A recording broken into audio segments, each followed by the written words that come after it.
Hello everyone, welcome to Mapo Right Now. I'm your host, Min-Young Lee. The cold and windy weather has almost gone away and sunny spring days have come back. Flowers are in full bloom, which means you could be tempted to head outdoors, but please stay indoors and try to keep yourself and others safe from COVID-19. Now it's time for us to get into our first piece of news in the Mapo district.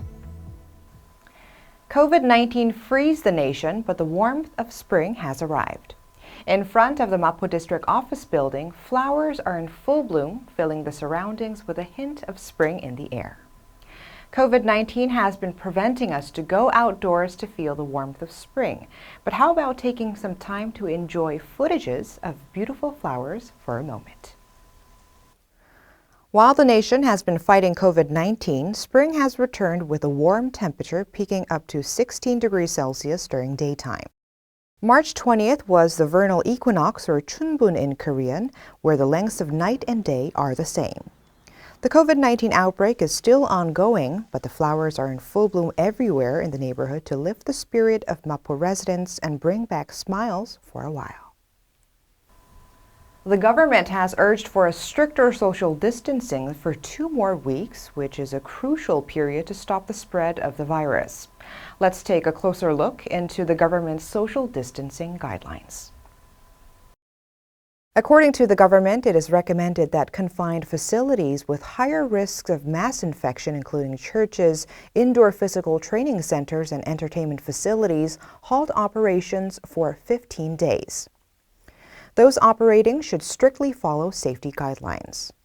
Citizens should stay indoors and follow personal hygiene guidelines such as disinfecting their surroundings every day. Mapo District is pulling out an all-out effort to curb the spread of the COVID-19 outbreak. One of them is scaling up disinfection within the area. Mapo has completed disinfecting 1 daycare center and 4 kindergartens within the district. And for parks and public facilities with the most floating population, 32 cleaners are being dispatched every day for disinfection. Also, community service centers are renting out disinfection props for residents. Mapo District has signed an agreement with Hancom to distribute the Mapo brand font last month.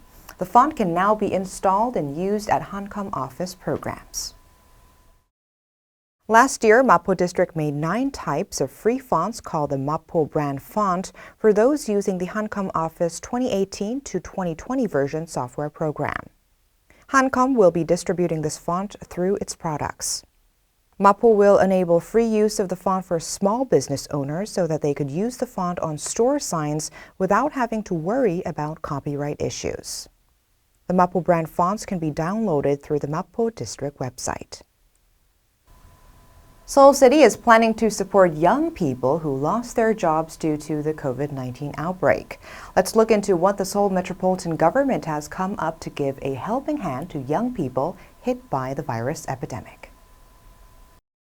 Seoul City will provide an emergency fund of 500,000 won for 2 months to young people who lost their job against their will following the COVID-19 outbreak.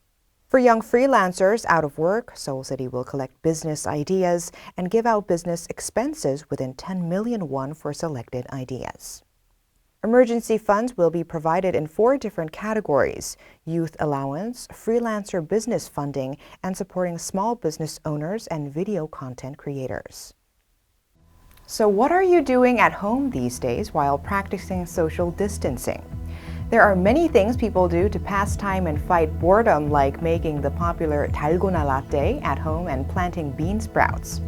So why don't you try them out too? This is all I have for now, and I will be back with more on what's happening in the Mapo District next month. Stay safe, everybody, and thanks for watching.